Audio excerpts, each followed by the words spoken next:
नमस्कार, अस्सलाम वालेकुम, सत श्री अकाल। जय गौर शाही, जय श्री कल्कि अवतार। महाभगवान कल्कि अवतार गौर शाही जी महाराज के इस टीवी चैनल अलरा टीवी यूट्यूब पर मैं ज्योति झा स्वागत करती हूँ आप सभी का कल्कि जी के श्रीमुख से भी गीता के गुह्यतम ज्ञान के इस विशेष कार्यक्रम में। और हमारे सदगुरु भगवान सूफी मास्टर सैयद यूनुस अल गौहर, जो कि महाभगवान कल्कि अवतार सरकार गौहर शाही के एकमात्र प्रतिनिधि हैं, उनके चरणों में भी अपना सादर प्रणाम अर्पित करते हुए मैं इस कार्यक्रम का शुभारंभ करती हूँ, जिसमें मैं हमारे वरिष्ठ संतों का भी स्वागत करती हूँ। गीता मर्मज्ञ स्वामी विश्वानंद जी महाराज, कुल अवधूत स्वामी सच्चिदानंद नाथ जी महाराज और सूफी संत राजेंद्र निगम बाबू जी महाराज का।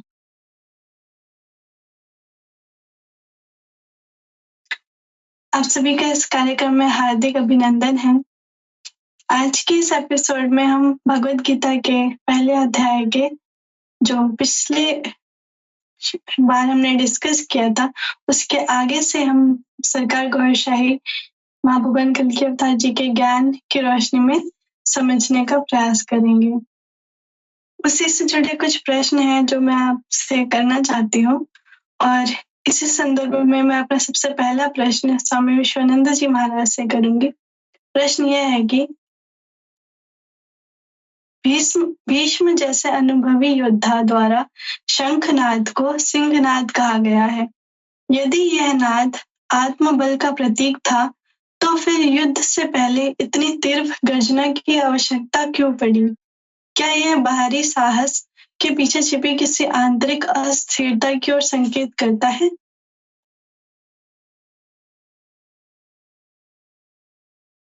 बहन जी, इस प्रश्न का उत्तर समझने के लिए श्रीमद् भगवद गीता का अध्याय 1 अर्जुन विषाद योग के श्लोक नंबर 12 का आधार हम लेकर समझने की कोशिश करेंगे। तो श्लोक नंबर 12 है, तस्य सज्जनयन् हर्षम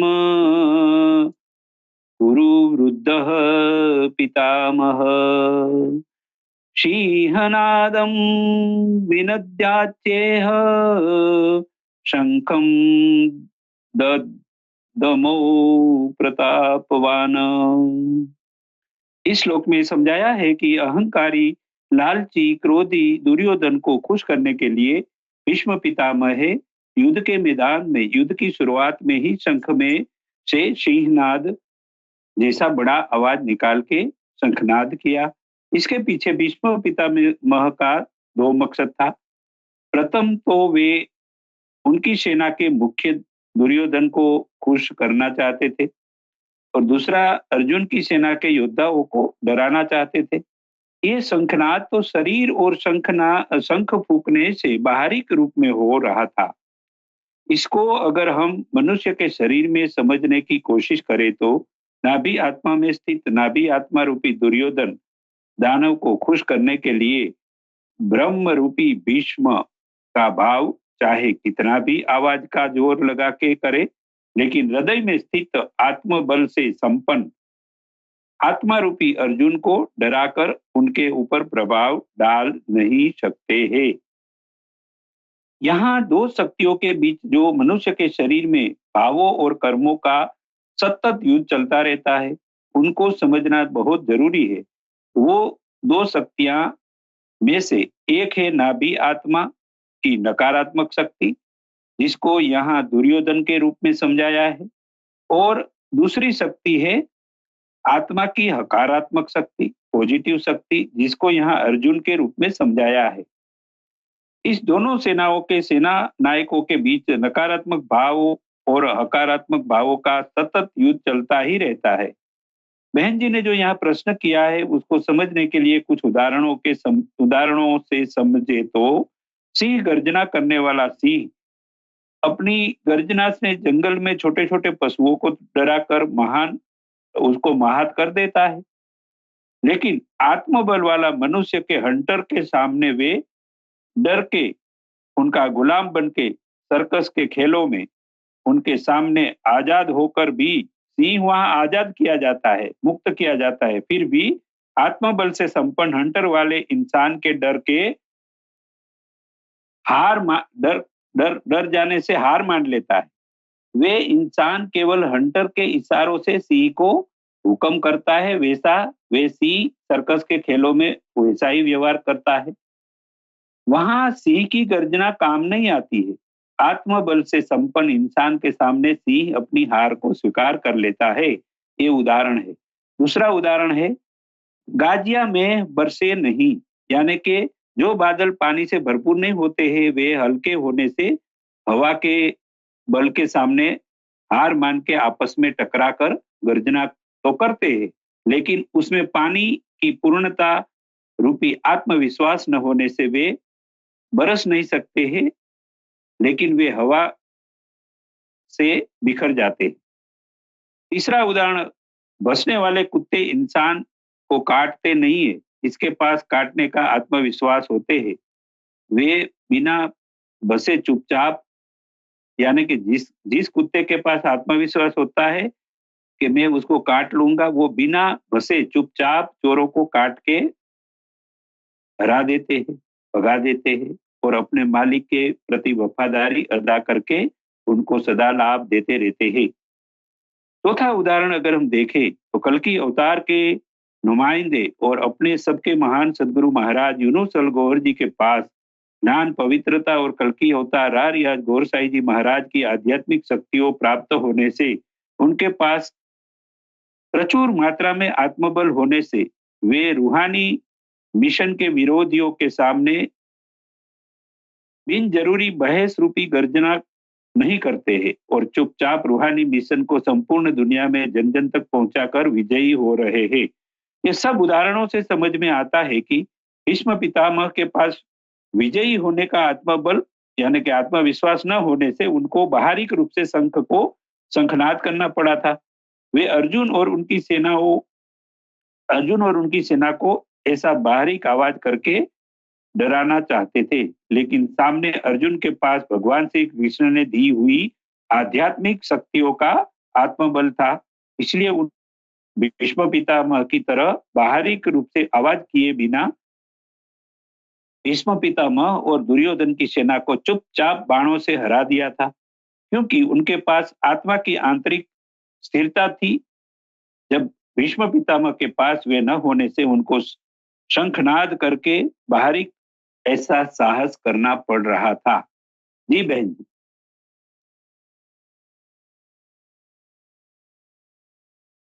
जी स्वामी जी, आपका बहुत बहुत धन्यवाद। आपने बहुत ही अच्छा उदाहरण देकर इस प्रश्न का आपने उत्तर दिया है। इसी के साथ इसी संदर्भ में, यानी जो शंखनाद है, उसी संदर्भ में जो कौरव पक्ष था, वहां पे कई प्रकार के शंख बजाए गए।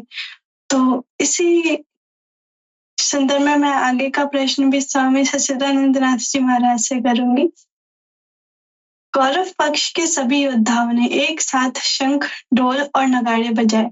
यदि पक्ष वास्तव में मानसिक रूप से स्थिर था, तो यह सामूहिक शोर क्यों आवश्यक हुआ? क्या बाहरी ध्वनि भीतर की असमंजस को ढकने का प्रयास हो सकती है? कृपया इस पर भी प्रकाश डालें। सदगुरु भगवान के चरणों में कोटिसा प्रणाम। आप सभी का हार्दिक स्वागत एवं अभिनंदन है।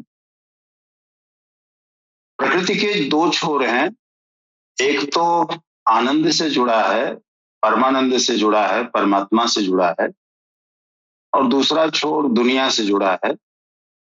और इस दुनिया में अज्ञान, भ्रम, मोह, काम, क्रोध, लोभ, ये सारी वृत्तियां घेरे रहती हैं। तो भीष्म पितामह का जो शंखनाद है, पहली बात तो शंखनाद का आशय यहाँ यह है कि जिस पात्र ने या जिस व्यक्ति ने शंखनाद किया है, उसकी स्थिति क्या है, वो क्या घोषणा करना चाहता है कि अगर विजय मिली तो हम तुम्हें क्या देंगे। तो यहाँ भीष्म पितामह भ्रम के प्रतीक हैं। भ्रम आदमी के या साधक को अंत तक बना रहता है, और उन्होंने सिंहनाद जैसी अपने शंख को बजाया। सिंहनाद का आशय यहाँ पे यह है, कल्पना कीजिए कि अगर जंगल में 1 किलोमीटर दूर भी शेर गर्जना करे और रात का समय हो, अंधेरा हो, आपको ये एहसास न हो कि शेर कितनी दूरी पे है, तो आप भयभीत हो जाएंगे और उसकी गर्जना से तमाम जो छोटे बड़े पशु हैं वो भागेंगे।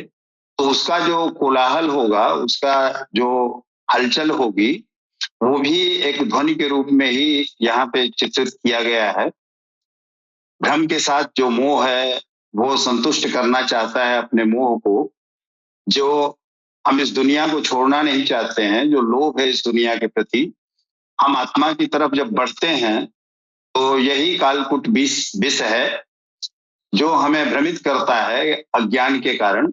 हमें उस आनंद का ज्ञान नहीं है, वो आनंद हमें पता नहीं है कि कैसा है, मिलेगा भी कि नहीं मिलेगा, संशय की स्थिति है। और यहाँ दुनिया सब कुछ दिख रही है, हमारे पास धन है, दौलत है, बाहुबल है, तो ये जो भ्रम है कि यही नित्य है और उसके प्रति जो मोह उत्पन्न हो जाता है, तो उस मोह को संतुष्ट करने के लिए, उस मोह रूपी दुर्योधन को संतुष्ट करने के लिए भ्रम रूपी भीष्म ने सिंह जैसा नाद किया, अभी स्वामी जी ने कहा। तो ये भ्रमित करने का ही कि आप उस रास्ते पे आगे बढ़ो नहीं। लेकिन दूसरे पक्ष पे जो पात्र हैं या जो ले जाने वाली वृत्तियां हैं, वो भी जब नाद करेंगी तो वो भी अपना ये बताएंगी कि हम क्या देंगे। तो इसमें गीता के पहले अध्याय के 13वें श्लोक में कह रहे हैं कि ततः संखाश्च भैर्यस्य पणवानक गोमुखा सहसैवाभ्यहन्यन्त शब्दस्तुमलो भवत्। अर्थात तदंतर भीष्म के शंख बजाने के बाद, सिंह की गर्जना होने के बाद अनेक शंख नगाड़े, ढोल और नरसिंहादि बाजे एक साथ ही बजे। उनका शब्द भी बड़ा भयंकर था। भय का संचार करने के अतिरिक्त कौरवों की कोई घोषणा नहीं थी। तो यथार्थ यही है कि मोह में व्यक्ति इतना पागल रहता है, वो उसे छोड़ना नहीं चाहता, इस दुनिया को, उस दूसरे छोर की तरफ अपनी यात्रा शुरू नहीं करना चाहता। उसमें भी अगर भ्रम पैदा हो जाए कि वो मिले न मिले, ये तो हमको प्राप्त है, इसी से चिपके रहो, तो ये जो गर्जना है भ्रम की, वो व्यक्ति के या उस साधक के हृदय में भय उत्पन्न कर देता है।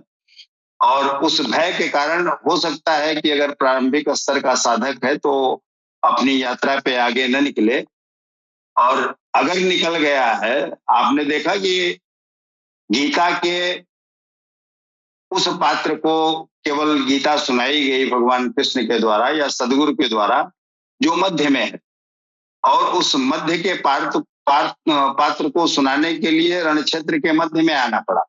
अर्थात हम अपनी साधना के चक्रों को के मध्य में, अनाहत चक्र पे अवस्थित उस अनुराग को, उस कल्ब को जब तक जगा नहीं लेंगे, तब तक गीता किसी अर्थ की नहीं। तो अनुराग जब तक पैदा नहीं हो जाता, हम सत्संग के माध्यम से कड़े नियमों का पालन करते हुए अपने हृदय को जागृत नहीं कर लेते, तब तक ये गीता की भाषा समझ में आएगी नहीं।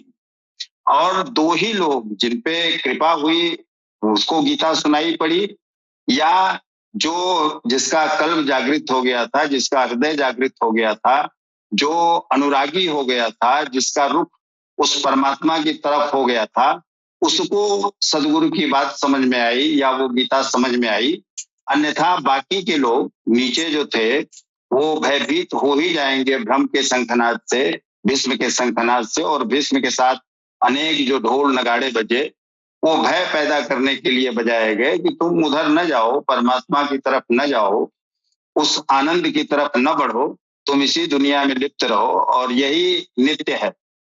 भ्रम का उद्घोष जो है कि अगर मेरी विजय हो जाएगी तो तुमको ये दुनिया मिलेगी, तुम इसी भ्रम में रहोगे, और ये भय तुम पाल लो। अगर भय से टकराओगे तो नष्ट हो जाओगे, और नष्ट होने के डर से साधक आगे नहीं बढ़ता। लेकिन जिसका रुख उस परमात्मा की तरफ हो गया, जो अनुरागी हो गया, जिसका कल्ब जागृत हो गया, वो इस भय को कुछ भी नहीं समझेगा, इस भय को रौंदता हुआ वो आगे बढ़ जाएगा। जी, बहुत बहुत अच्छा। अभी बढ़ते हैं अपने अगले प्रश्न की ओर, जो है सूफी संत राजेंद्र निगम बाबूजी महाराज से। प्रश्न यह है कि श्री कृष्ण द्वारा पांचजन्य शंख बजाया जाना विशेष रूप से उल्लेखित है। यदि सभी शंख समान उद्देश्य के लिए बज रहे थे तो कृष्ण के शंख का अलग से उल्लेख क्यों किया गया? क्या यह केवल युद्ध संकेत है या चेतना की दिशा से जुड़ा कोई गूढ़ रहस्य भी इसमें छिपा हुआ है?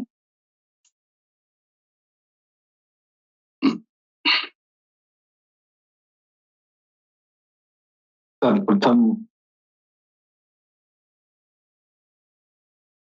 भगवान सदगुरु के श्री चरणों में नमन करते हुए पैनल में उपस्थित हमारे दिव्य संतों को मैं सर नवाकर प्रणाम करता हूँ। तत्पश्चात हमारी छोटी प्यारी बहन ज्योति दीदी को भी मैं ढेर सारा स्नेह समर्पित करता हूँ। बहन अपनी उम्र के हिसाब से जो इनका जो है जो आध्यात्मिक लेवल है, ये मुझे सोचने को मजबूर करता है ये कि कितनी गूढ़ रहस्य परक बातें करती हैं। ये भगवान कल के अवतार हमारी बहन को खुश रखें हमेशा और दिनों दिन आध्यात्मिक उन्नति को प्राप्त करें। बहन ने जो सवाल किया है इतना बेहतरीन सवाल।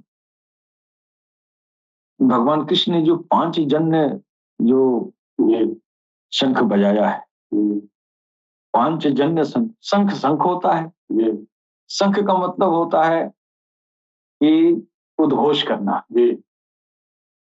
आवाज देना, सुर निकालना। तो ये जो है जो पंचजन्य शंख है, ये शब्दों से पता चलता है कि इसमें पांच जो है इसके घटक हैं। इस शंख के पांच घटक हैं, यानी सुर, एक सुर की बात हो रही है। शंख का मतलब एक सुर होता है, तो शंख बजाया करते हैं, उद्घोष किया करते हैं। हमारे पुरोहित लोग शंख बजा के उद्घोषण करते हैं, आओ आओ भगवान की तरफ आओ, ईश्वर की तरफ आओ। और ये जो पंचजन्य जो शंख है, पांचजन्य यानी पांच घटक इसमें मौजूद है। और पांच घटक क्या हैं? ये पांच घटक जो है ये पंच इंद्रियों की तरफ इशारा कर रहे हैं।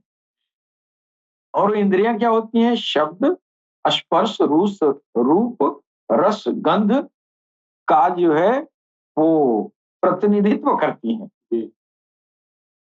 अब ये इंद्रियां क्यों कहते हैं? इंद्रियों का मतलब आपके जो रूप, रस, गंध जो ये संचालित हो रहा है वो किसी आत्मा के जरिए संचालित होता है। सरकार गौहर शाही ने कहा कि इंसान के अंदर सीने में 5 तरह की सूक्ष्म आत्माएं आपकी मानव आत्मा के सहयोग के लिए बनाई गई हैं। मतलब ये कि आप अगर ये जिस्म का ढांचा मिला है तो इसको ये जो है रस और गंध शब्द की जरूरत है, स्पर्श की जरूरत है, तभी तो आप जीवन का निर्वहन कर पाएंगे। और ये संचालित होता है, ये जो है एक खास तरह के आत्माओं के जरिए, जिसको तमाम तरह की योगी जन जो और किताबों में भी इसको इंद्रियां कहते हैं। लेकिन इसको जब इस्लाम आया, अरबी भाषा में इस चीज को जो है लताइफ के रूप में लताइफ कहा गया। लताइफ का मतलब ये होता है कि एक सूक्ष्म प्राणी वर्ग। हाँ, और एक जमाने में इसको कहा गया कि इंद्रियां, यानी वो चीज जिससे आपका अमुक काम संचालित होता हो, जैसे बोलना, चलना, देखना, स्पर्श, ये है ना। तो एक दौर के यानी हमारे वैदिक धर्म, वैदिक युग के लोगों ने इसको इंद्रियां कहा। लेकिन है वो उसके मूल में छुपा हुआ एक एक सूक्ष्म प्राणी वर्ग। चीज एक ही है, शब्द अलग हो गए। अब यहां जो है सरकार गौहरशाही आ रहे हैं तो कह रहे हैं कि तेरे सीने में 5 तरह की सूक्ष्म आत्माएं हैं, जिसको कुरान में भी जो है इसका जिक्र किया गया। अल्लाह ने कहा कि इसका बकायदा नाम का जिक्र है। इन जो इंद्रियां हैं इनको कल्ब, रूह, शिरी, खफी, अफा, ये तो इस तरह की 5 इंद्रियां सीने में जो हैं वो आपकी जीवन की क्रियाकलाप को संचालित करती हैं, जिससे आपकी रूह जहां जिस ढांचे में रखी गई है उस रूह को इस अस्तित्व में लाने के लिए उसकी मदद करती है। अब इंसान के अंदर रूह और आत्मा डाल दी जाए और वो बोले नहीं तो फिर उसको आत्मा आने से कोई फायदा है? अगर वो देखे नहीं, वो स्पर्श न करे तो बेकार है ना। तो इस स्पर्श कराने का, देखने का, सुनने का, बोलने का, ये सब क्रियाएं जो होती हैं आत्मा को संचालित करने के लिए, आत्मा को सरवाइव करने के लिए जरूरी है। और ये जो है आत्माओं के ये जो है के जरिए ये संचालित होती है। और आपकी आत्मा, आज तक दुनिया यही जानती थी कि इंसान के अंदर एक आत्मा होती है। एक आत्मा तो होती है, लेकिन उसको सरवाइव करने के लिए दुनिया में सहयोगी आत्माएं भी जोड़ी जाती है, जिसको लताइफ कहा गया है, कल्ब, रूह, शिरी, कफी, अफा, अनानफ्स। तो इनको जो है भगवान कृष्ण उसी को कह रहे हैं कि तेरे अंदर जो है पांचों ये ज्ञान इंद्रियों को, है ना, इसको जागरण करना। हाँ, इसको जागरण करना और वो जो है उसको भगवत नाम के ये संकीर्तन में लगा देना। ये जो है भक्त का ये जो है ये श्रेणी है। हाँ, उस 5 जो है इन इंद्रियों के जो इन ये जो है इंद्रियों को संचालित कर रही हैं जो आत्माएं, उनको जगाना, उसको भगवत नाम के संकीर्तन में लगाना, उसके भगवान के जो है जिक्र फिक्र में लगाना। हाँ, ये काम इसकी तरफ इशारा हुआ है कि ये जब लग जाएंगी भगवान के भजन में तो फिर तेरा जो है वो जो हृदय है ये जो है ये भजन जो है आपके मन को ये समेट कर, इंद्रियों की चंचलता को समेट कर आपको इष्ट की तरफ उन्मुख कर देगी। हाँ, अब ये इंद्रियां जो है जो दुनिया का रूप, रस, गंध जो है का मजा ले रही है और ये इंद्रियां ही भगवान का भजन में लग जाएंगी, उसका दिशा तो वो हट गया, उसकी दिशा तो दुनिया की तरफ था है और उसकी दिशा बदल गई ना, उसकी दिशा अब दुनिया की तरफ नहीं, उसकी दिशा अब ईश्वर की तरफ हो गई, इष्ट की तरफ हो गई, है कि नहीं। तो ये इंद्रियों का जागरण यानी सीने में इंद्रियों को जिंदा करना, उसको जागरण करना, उसको जो है जागरण का उद्घोष करना, ये पंचजन्य शंख है। इसी की तरफ इशारा है। ये जो है भगवान ये कृष्ण कह रहे हैं कि पांचजन्य ऋषिकेशु देवदत्तम धनंजय पांडव धम्मो महाशंख भीम कर्मा वृक्कोदर। अर्थात ऋषिकेश जो हृदय के सर्वज्ञाता हैं, उन कृष्ण ने पांचजन्य शंख बजाया, 5 ज्ञानेंद्रियों को, 5 तन्मात्राओं को शब्द, अर्श, रूप, रस, गंध के रसों से समेट कर अपने, वही बात है जो ये इंद्रियां दुनिया की तरफ जो है रागिब हैं, उसको समेट कर भक्त की श्रेणी में ढालने की, यानी उसको भजन में लगाने की घोषणा है। यही घोषणा जो है ये पांचजन्य शंख है। तो ये विकराल रूप से भागती इंद्रियों को समेटकर उन्हें अपने सेवक की श्रेणी में खड़ा कर देना हृदय में प्रेरक सदगुरु की देन है। और यही काम सरकार गौहरशाही भी कर रहे हैं। यही पंचजन्य शंख तो बजा रहे हैं जो कृष्ण ने बजाया था। इसीलिए तो हम कल के अवतार कह रहे हैं कि कृष्ण इसी गौहरशाही में कहीं बैठे हुए हैं। कि उन्होंने कहा यदा यदा ही धर्मस्य ग्लानिर्भवति भारत अभ्युत्थानम धर्मस्य तदात्मानम सृजाम्यहम्। अब ये सब ये धर्म है, यही आत्मा को जगाना, परमात्मा से मिलाना, इसी का नाश हुआ है। इसी धर्म के लिए तू कहे कि जब जब इसका नाश होगा तब तक हम आएंगे। आप आ गए। हम तो वही मुरली वाला कृष्ण समझते हैं सरकार गौहरशाही को, इसलिए काम जो मुरली वाला ने किया वही तो गौहरशाही कर रहे हैं। तो बहन जी, मुझको लगता है कि आप का सवालों का जवाब मिल गया होगा। जी बिल्कुल, आपने बहुत ही महत्वपूर्ण बिंदु को उजागर किया, जहाँ पे आपने बैकग्राउंड को भी बताया और फिर ये भी बताया कि जो भगवान श्री कृष्ण ने जो पांचजन्य शंख बजाया था उसका अर्थ क्या है। तो मैं आशा करती हूँ कि हमारे सुनने वालों को भी इस श्लोक का अर्थ मर्म समझ में आया होगा। इसी संदर्भ में बढ़ते अपने अगले प्रश्न की ओर, जो है स्वामी विश्वानंद जी महाराज से। प्रश्न यह है कि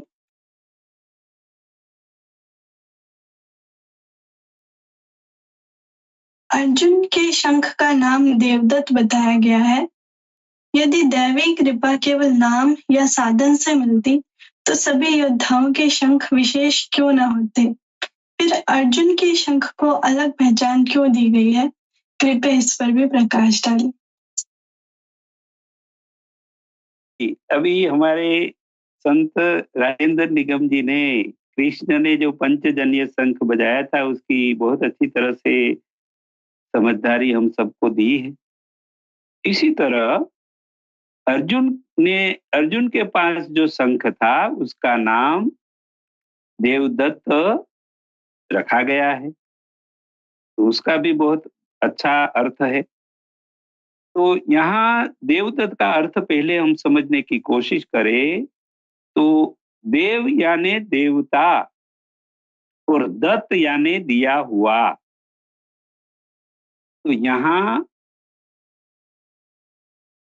देवता कृष्ण भगवान ने, दत्त यानी दिया हुआ। कृष्ण भगवान ने अर्जुन पर बहुत कृपा करके अर्जुन को, अपने प्यारे शिष्य को देवदत्त नामक शंख दिया गया था। तो यहाँ अगर शरीर में अगर देखे तो यहाँ जो अखवा नामक जो सहायक आत्मा है उसको कृष्ण भगवान की कृपा से जागृत अर्जुन ने कर लिया था। तो इसीलिए ये अखवा नामक शंख अर्जुन ने देवदत्त नाम का शंख जब फूका, यानी कि वो उसके पास जो यहाँ से ही हमेशा कोई भी शंख यहाँ से ही फूका जाता है, तो इसका मतलब है कि यहाँ कुछ ज्ञान की बात करना, उच्चारण करना, ज्ञान का आवाज निकालना, तो इसी को तो ही शंख फूका कहा जाता है। ये मुख जो है इससे बड़ा शंख दुनिया में कोई नहीं है। तो यहाँ अगर अच्छी तरह से इस प्रश्न का उत्तर हम समझने की कोशिश करें तो गीता जी का अध्याय 1 अर्जुन विषाद योग श्लोक नंबर 15 का आधार लेके भी समझे तो श्लोक नंबर 15, पांचजन्यम ऋषिकेशो देवदत्तं धनंजय पौंड्रम दद्मो महाशंख भीमकर्मा वृकोदरः। इस श्लोक में समझाया है कि कुरुक्षेत्र के युद्ध मैदान में अर्जुन की सेना के कुछ सैनिकों के पास और दुर्योधन की सेना के कुछ सैनिकों के पास शंख तो थे। सब ने युद्ध शुरू होने से पहले अपना अपना शंख से नाद किया। यहाँ यह भी समझाया है कि नाद प्रकट करने वाला साधन जिसका नाम शंख है, वैसा शंख तो भीष्म पितामह के पास भी था और महाबली भीम के पास भी था। यह दोनों ने तो शंखनाद किए, लेकिन उनकी ध्वनि तो केवल बाहरिक नाद वो कर पाए थे। उनके दोनों के शंखनादों से किसी योद्धा के हृदयों में कोई असर नहीं पहुंचा पाए थे। लेकिन अर्जुन के पास तो जो शंख था उसका नाम देवदत्त बताया गया है, क्योंकि अर्जुन को यह देवदत्त शंख उनके महान सद्गुरु भगवान श्री कृष्ण की कृपा से उनको प्राप्त हुआ था। वे देवदत्त शंख भगवान श्री कृष्ण का उपहार था। शंख अर्जुन को उनके सदगुरु भगवान श्री कृष्ण ने एक आशीर्वाद के रूप में उसको दिया गया था। इसीलिए केवल अर्जुन के शंख का नाम देवदत्त बताया है।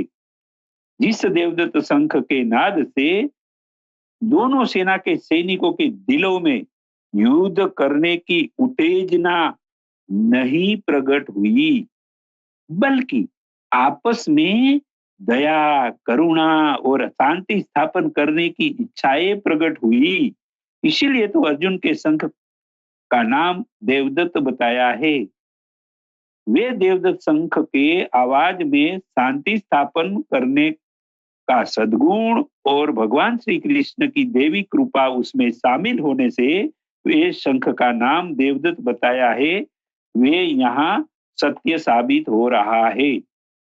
यह सब तो सामान्य लोगों को आसानी से समझ में आ जाए इसलिए बाहरी रूप में समझाया होता है, लेकिन 5,500 साल पहले भगवान श्री कृष्ण ने और वर्तमान कलियुग के आखिरी दौर में कल की अवतार इमाम मेहदी मसीहा तारिया गोरसाई जी महाराज लायक मनुष्यों को देवदत्त नाम का शंख बड़ी कृपा करके प्रदान कर रहे हैं।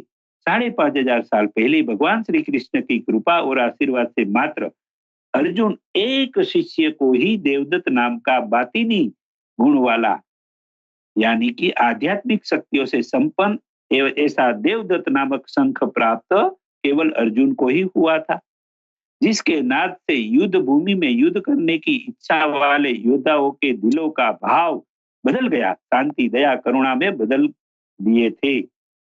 अब वर्तमान में कलयुग के आखिरी दौर में कल की अवतार इमाम मेहदी मसीहा रारियाज गोरसाई जी महाराज तो सारी इंसानियत का स्वागत करते हुए अर्जुन की तरह अनुरागी, वैरागी और परमात्मा अल्लाह को प्राप्त करने की तड़पन रखने वाली मनुष्य आत्माओं को अपनी निराली दिल वाली तालीम सिखाकर उनके आत्माओं को जगाकर आध्यात्मिक प्रकाश और शक्तियों से शक्तिशाली बना के खास करके लतीफा अखवा यानी कि विशुद्ध चक्र को जागृत करा के उस अखवा आत्मा में प्रभावी ढंग से संवाद करने के लिए सक्षम बना रहे हैं।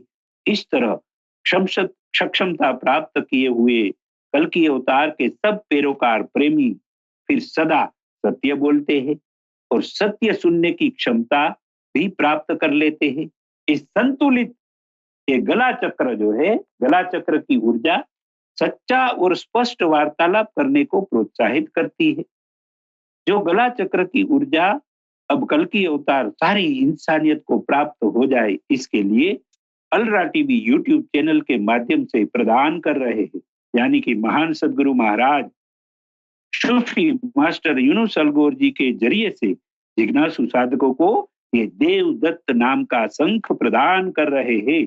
अब तक लाखों जिज्ञासु अनुरागी अर्जुनों को देवदत्त नाम का शंख प्राप्त हो चुका है, जिसके नाद से चारों ओर संपूर्ण दुनिया में प्रेम, सद्भाव, शांति का नाद गूंज उठा है।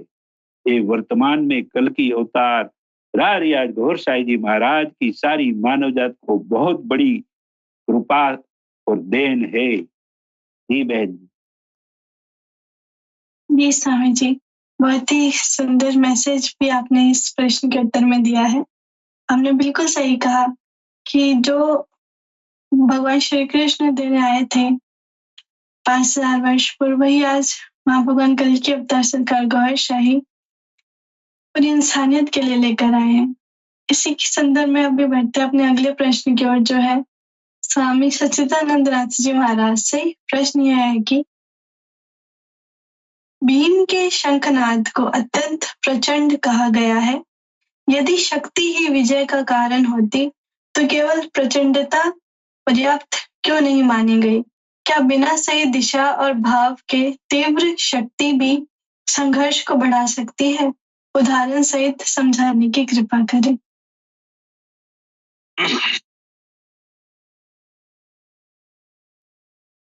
भाव सबसे बलवान होता है, और भाव जब पुष्ट हो जाता है तो वो लक्ष्य की तरफ अग्रसर कर देता है।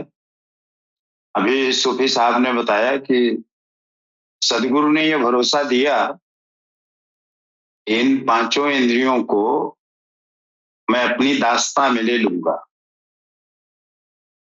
सदगुरु ये आश्वस्त कर रहा है कि तुम इनकी चिंता छोड़ दो, ये जो तुम्हारी कर्मेंद्रियां ज्ञानेंद्रियां हैं इनको मैं अपनी दास्ता में लगा लूंगा, या यूं कहें कि नफ्स को मैं घेर दूंगा। नफ्स अपने मन का काम नहीं करने पाएगा, तुम इस विजय पथ पे, इस सीधे रास्ते पे आगे बढ़ो। तो सहदेव और नकुल सत्संग और नियमबद्ध तरीके से आगे बढ़ने की बात है। ये जब आगे बढ़ेंगे तो अनुराग पैदा ही होगा, अर्जुन आएगा ही, और अर्जुन के आने के बाद जब अनुराग हो जाएगा तो ये अनुराग धीरे धीरे प्रीति में बदल जाएगा, प्रेम में बदल जाएगा, और इसी प्रेम का नाम भीम है। तो भीम के उद्घोष का, उनके शंख का नाम भी पौंड है, जिसका शाब्दिक अर्थ भी प्रीति होता है। क्योंकि ये हृदय में वास करती है प्रीति, इसीलिए इनको वृकोदर भी कहा गया। गीता के प्रथम अध्याय के 16वें श्लोक में भगवान कृष्ण ने कहा कि संजय बता रहे हैं कि अनंत विजयम राजा कुंती पुत्रो युधिष्ठिर नकुलः सहदेवस्य सुघोष मणिपुष्पकौ। अनंत विजय, जहां कोई हार नहीं होती, ये युधिष्ठिर ने, इस कुंती पुत्र राजा युधिष्ठिर ने अनंत विजय नाम का शंख बजाया। जो युद्ध में सदैव स्थिर रहता हो, जो इस परमात्मा की तरफ अग्रसर होने के रास्ते पे स्थिर हो गया हो, जिसको न सुख की कोई चिंता है, न दुख की कोई चिंता है, न लाभ का कोई गम है, न हानि की कोई बात है, इस स्थिति में युधिष्ठिर ने अनंत विजय का उद्घोष किया कि ये स्थिति आ जाएगी तो तुम्हें वो परम आनंद प्राप्त हो जाएगा, वो परमात्मा मिल जाएगा। और उसके साथ नकुल और सहदेव ने सुघोष और मणिपुष्पक, ये दो शंख बजाए। प्रारंभ तो सहदेव ने किया, सहदेव ने मणिपुष्पक बजाया। हमारे संतों ने, मनीषियों ने श्वास को ही मणि माना है। और एक भक्ति काल के कवि हुए हैं बिंदु जी, उन्होंने कहा कि तेरी हीरा जैसी श्वास बातों में बीती जाए। तो हीरा जवाहरात इसी श्वास को ही कहते हैं। तो श्वास की गति को नियमबद्ध नकुल करते हैं, और नकुल ने सुघोष, सुंदर घोष किया। तो सुघोष मणिपुष्पकौ, इन उद्घोषणाओं के बाद जब साधक आगे बढ़ता है, नियमबद्ध तरीके से इस श्वास प्रश्वास पे नजर रखता है, तो वो अनुराग आ जाता है, वो अनुराग पैदा हो जाता है। जो देवदत्त नाम का शंख शायद बजाया है, देवदत्तम धनंजय। देवदत्त मतलब वो परमात्मा ने उसे अनुराग उसके हृदय में पैदा कर दिया है, ये दैवी कृपा से उसे प्राप्त हो गया है, दैवी संपत्ति उसे मिल गई है। तो वो उसको धारण करके जब मन सहित इंद्रियों पे नियंत्रण कर लेता है तो भाव उसका पुष्ट हो जाता है। और भीम के आने के बाद प्रीति जब घनेरी हो जाती है, प्रीति जब उस परमात्मा में अटूट हो जाती है, तो वो स्थिर चित्त हो जाता है। और स्थिर चित्त होते ही वो राजा कहलाता है, युधिष्ठिर कहलाता है, क्योंकि वो परमात्मा के साथ तदात्म्य स्थापित कर लेता है, एकत्व स्थापित कर लेता है। तो भाव के बिना कहीं कुछ भी संभव नहीं है, और इसीलिए भीम को महाबलशाली माना गया है कि उस भाव के बल पे ही वो स्थिरता आ पाएगी। अगर भाव आपका पुष्ट नहीं है तो ये भ्रम का और मोह का जो उद्घोष है, सिंहनाद है, ये आपको विचलित कर देगा। भाव अगर पुष्ट हो गया तो आप स्थिर हो जाओगे और वो परम आनंद को प्राप्त कर लोगे।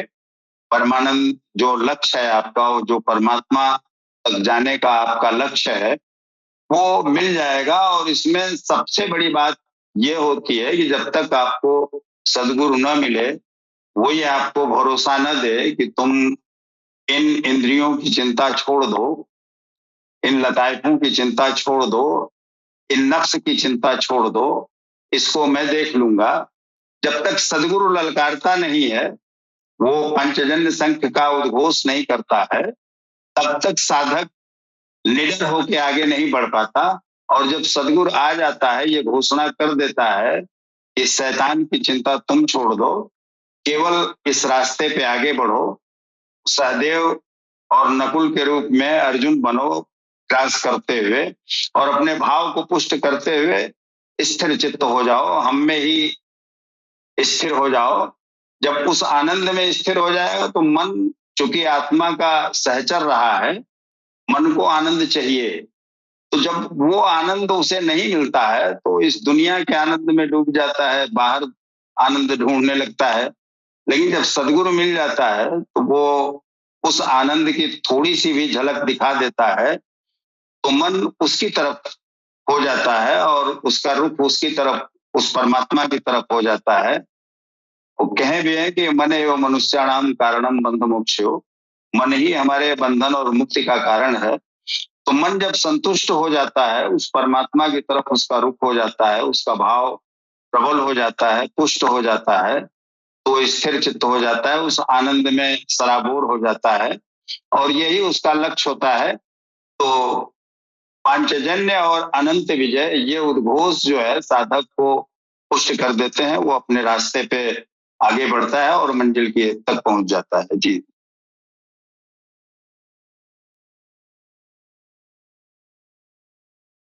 जी, आपको बहुत बहुत धन्यवाद।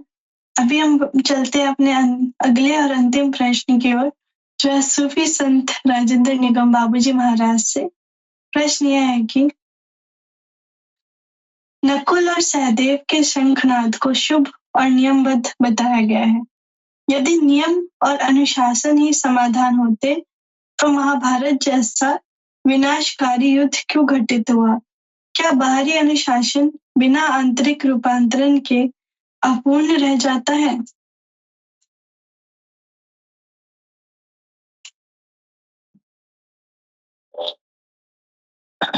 जी बिल्कुल बहन जी,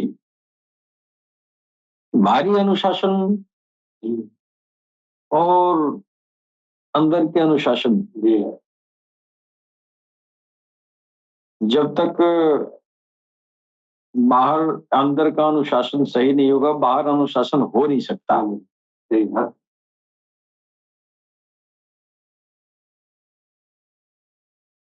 आप सारे दीन धर्म के जितने भी ग्रंथ हैं, किसी भी ग्रंथ में कोई बुराई थोड़ी लिखा है। कुरान में, हदीस में और गीता में और ये वेदों में, पुराणों में कोई बुराई थोड़ी लिखा है। लेकिन इंसानियत बुराई क्यों करता है? अगर अनुशासन और ये जो है नियम कानून अगर सब कुछ होता तो कोई गीता पढ़ लेता, कोई कुरान पढ़ लेता, लोग अनुशासित हो जाते, दुनिया से जो है काम क्रोध लोभ मोह भय मद मत्सर का ये जो है खत्म हो जाता। लेकिन जब तक अनुशासन अंदर नहीं होगा तब तक आपका बाह्य अनुशासन नथिंग, कुछ भी नहीं है। आप देखें, बाहरी अनुशासन करने के लिए आप तमाम तरह के नैतिक शिक्षा पढ़ते हैं, सुनते हैं। हम देखते हैं कि गुरुकुल में या मदरसे में या विद्यालय में कोई मास्टर, कोई मौलवी गलत नहीं पढ़ाता है, लेकिन ये गलत करने वाले तो यहीं से निकल के आते हैं। अगर बाहरी अनुशासन जो है, अनुशासन जो दिखाया जा रहा है, अगर उससे अनुशासन हो जाता तो ये चोर, बदमाश, गुंडा, मवाली ये स्कूलों से, गुरुकुलों से और ये मदरसों से क्यों निकलते? तो मालूम ये होता है कि बाहरी अनुशासन आपके अंदर बुराइयों को दूर करने के लिए पर्याप्त नहीं है। कुछ हद तक हो सकता है कि बाहरी अनुशासन करने के बाद से उसका कुछ अंश आपके अंदर भी घुस जाए, उसके संस्कार कुछ चले जाएं, लेकिन अंदर तो शैतान किला बना के बैठा है। बाहर से जो आप पढ़ेंगे उसको सब बाहर कर देगा, अंदर जाने ही नहीं देगा। असल अनुशासन तो आंतरिक अनुशासन है, और आंतरिक अनुशासन बिना कृष्ण को मिले नहीं होगा। गीता पढ़ लिए तो कृष्ण को नहीं पाए, कृष्ण पाए तो गीता का फायदा होगा। आप गीता के ये सारे श्लोकों को आप जुबानी कंठस्थ कर लें, बहुत लोग हैं जो कंठस्थ कर लिए हैं, लेकिन जघन्य अपराधों में उन्हीं लोगों में से काफी लोग हैं, अधिकतर लोग तो वही पाए जाते हैं। कुरान पढ़ने वाले बंदूक कौन चलाता है? बंकर में छुप के कौन जान लेता है लोगों को? ये कुरान पढ़ने वाले हैं ना। अगर ये बाह्य अनुशासन उनके ऊपर काम करता तो इतने निम्न स्तर के काम को अंजाम देते। ये दहशतगर्द कहां से पैदा होते हैं? सब तो कुरान पढ़ने वाले हैं। दुनिया में इतना जो है, इतना ये बुराइयां हो रही हैं, सब ये गीते, वेद, पुराण पढ़ाने वाले हैं। मालूम होता है ये बाह्य अनुशासन जो किताबों में लिख दी गई, आप पढ़ लिए, ये बाह्य अनुशासन है। इस अनुशासन से आपकी अंदर की बुराइयां दूर नहीं होंगी। गीता तो पढ़ना चाहिए, लेकिन कृष्ण जैसे लोगों को पढ़ाना चाहिए ना। जब तक हमको कृष्ण जैसा गुरु नहीं मिलेगा, तब तक गीता मेरा कुछ भी बिगाड़ नहीं सकती। गीता हमारे अंदर घुस ही नहीं सकता। गीता और कुरान और वेद कितना पाक पवित्र है तो किताब में ना, अंदर तो एक भी अक्षर नहीं है।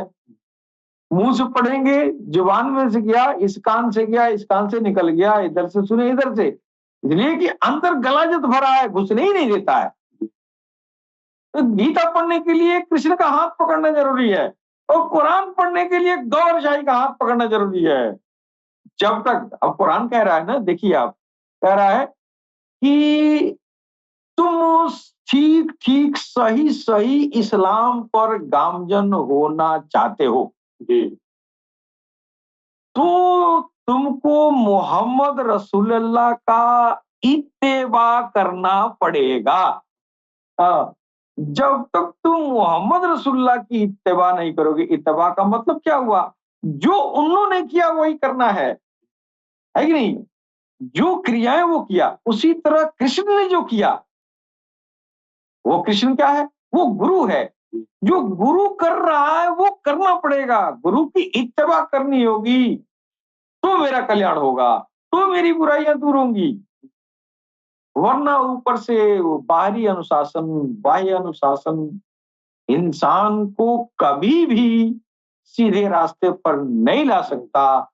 इसलिए कि आपका दिमाग तो पढ़ लेता है कुरान या गीता, दिल आपका नहीं पढ़ता है। इसलिए कि आपके दिल के ऊपर एक ऐसे शैतानी, एक ऐसे नेगेटिव एनर्जी की एक विशाल पुंज आपके दिल पर, हृदय पर बैठा है। तो ये सारा पढ़ना उड़ना तो किसी काम का नहीं।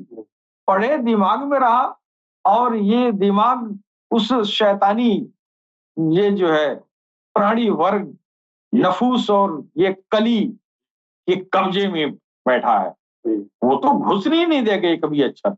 और नहीं तो उस अक्षर में जो गीता और कुरान के जो हुरूफ है, शब्द है, अक्षर है, उस मतलब में इस नेगेटिव एनर्जी की मिलावट कर देता है, तो कहां तक उसका सुधार हो और बिगाड़ होती है।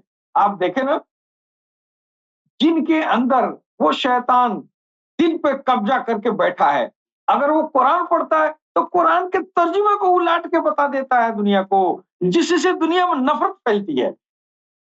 अब आप देखिए काफिर और मुनाफिक, अब वो उसके दिल में नार भरा है, जुल्मत भरा है, और कुरान पढ़ा, उस कुरान के हुरूफ में जुल्मत मिला के मुंह से निकाल दिया, दुनिया में गया, दुनिया में जहर फैल गया, नफरत और कत्ल गारत का खेल होना शुरू हो गया। और जो है वो बता देता है कि ये काफिर है, ये इस्लाम में नहीं इसलिए काफिर है। अरे काफिर का मतलब ये हुआ जिसके दिल में अल्लाह नहीं है, ईश्वर नहीं है? जिसके दिल से अल्लाह का कोई रिश्ता नहीं है, वो कुफ्र कर रहा है। उसके दिल में दुनिया भरी है, वो कुफ्र कर रहा है, वो काफिर है ना। है? अब ये काफिर का मतलब ये समझ, जो अल्लाह ने नहीं करता है वो काफिर है। अब इस जुमले में सब आ जाते हैं पूरी दुनिया के। अब दुनिया की नजर में तो सबको चिढ़ा दिया, काफिर का तर्जुमा करके सबको चिढ़ा दिया। और क्यों चिढ़ाया? इसलिए कि बाह्य ज्ञान है, आंतरिक नहीं है। अगर दिल में कुरान गया होता तो काफिर का मतलब वो कहता नहीं, कुफ्र उसको कहते हैं कि जो ईश्वर के अलावा हम अगर किसी को दिल में रख रहे हैं, ये कुफ्र है। उसी तरह भगवान कृष्ण भी कह रहे हैं ना कि ये भी दिल में अगर आपके अंदर काम, क्रोध, लोभ, मोह, मद मत्सर, अत्याचार, बेविचार, ये इंद्रियों की बाह्य क्रियाएं, ये सब आपके अंदर मौजूद हैं, तो आप काफिर हैं। भले आप मुसलमान के घर में पैदा हुए हो तो भी काफिर है, इसलिए कि आपके दिल में अल्लाह नहीं है, दुनिया है। देखने में तो भेष बना लिया है, वो अंदर क्या है? अंदर तो अल्लाह के अलावा है, तो कुफ्र कौन कर रहा है जी? उसी तरह हमारे अंदर भगवान नहीं है और भगवान के जगह पर हम शैतान को बैठाए हैं अपने दिल में, है? ये अपनी काम पिपासनाओं को लेकर बैठे हैं, है? दुनिया के लालच, लोभ, मोह को लेकर बैठे हैं, तो कुफ्र तो ये है ना। काफिर किसी भी कौम में हो सकते हैं, किसी भी धर्म में हो सकते हैं। ये वो है, यानी इंसान के अंदर जब तक हिदायत अंदर से न हो, वो अंदर से हिदायत करने के लिए भगवान कृष्ण भी बता रहे हैं, ये गीता का ज्ञान ले लो, ये इवम भी वस्वते योगम। इस ज्ञान को मैंने सूर्य से कहा, सांसों में सांसों से उन्नत करके हृदय में गया, हृदय में राम राम शुरू, अल्लाह अल्लाह शुरू, वहां नूर और ज्योति बना, उस नूर और ज्योति से तेरे इस मनोविकार का नाश हो रहा है। अब तो कुफ्र से निकल गया, अब वो कुफ्र से निकल गया। तो हमारे लिए ये जो है, हमारा जो समाधान है वो अंदर से होना चाहिए, वो बाहरी अनुशासन कुछ भी नहीं है, वो अंदर की अनुशासन जरूरी है। अगर ये अंदर की अनुशासन जो है ये नहीं होगा तो बाहर बेकार है। बहन ने पूछा है कि यदि नियम और अनुशासन ही समाधान होते तो महाभारत जैसा विनाशकारी युद्ध क्यों घटित हुआ? तो ये महाभारत की जो कहानियां हैं ये घटित हुआ है, और इस घटना के पीछे जो इसमें हिदायत छुपा है, जो ज्ञान छुपा है, जो इल्म छुपा है, वो दुनिया नहीं जानती है। वो जाहिरी बस महाभारत का विनाशकारी युद्ध देखता है, असल युद्ध अंदर का है। वो जाहिरी युद्ध के रूप में उसका निरूपण किया गया ताकि लोगों को समझ में आ सके अंदर वाला युद्ध अदृश्य है ना, आप उसको देख नहीं पा रहे हैं। तो जब तक जो है कृष्ण जो है वो बाहरी युद्ध का उपमा नहीं देंगे, तब तक आप अंदर के युद्ध को समझ कैसे पाएंगे? अंदर कितने बड़े किले हैं, अंदर कैसे शंखनाद होता है, अंदर जो है कैसे जो है भगवान का वास होता है, ये अंदर जो है काशी कैसे बनता है, ये काशी वही है। वो काशी तो वो जो है जो बना हुआ है, वो शहर जो काशी का, वो उसका अपना महत्व अलग है। वो जाहिरी महत्व दुनिया जानती है। अंदर जो जो गुरुओं ने, जो कृष्ण ने, जो तत्वदर्शियों ने जो बताना चाहा है, वो काशी ये है। हाँ, ये काशी है। ये काया, ये शरीर, काया से ही काशी बना है। हाँ, ये काया मेरा निर्मल हो जाए और इसमें भगवान का वास हो जाए, ये काशी है। हाँ, इस काशी में भगवान को दर्शन करना है। हाँ, इस काशी में वो आता है। ये काशी तब बनता है, ये काया काशी तब बनता है जब वो ईश्वर इसमें आके आपका पदार्पण हो जाता है, आपका आगमन हो जाता है। फिर यही काशी, यही काबा, यही गुल्ले गुलजार। जी बहन। जी, आपको बहुत-बहुत धन्यवाद। आपने इस प्रश्न के उत्तर में और भी बहुत सारे छोटे-छोटे पॉइंट्स को भी क्लियर किया है, जो हमारे दर्शकों के मन में जो डाउट्स रहते थे, जैसे काफिर के बारे में। तो ये बहुत ही अच्छा एक्सप्लेनेशन आपने दिया है इस प्रश्न का, और हमारे बाकी संतों ने भी सभी प्रश्नों के बहुत ही आध्यात्मिक मन बताया है, और हमें माँ भगवान कल की अवतार सरकार गौर शाही जी के ज्ञान की रोशनी से लाभान्वित किया है। उसी के साथ फिर मिलते हैं आप सभी से अगले शनिवार को। और आज हमारे संशय विषाद योग का एपिसोड 3 था।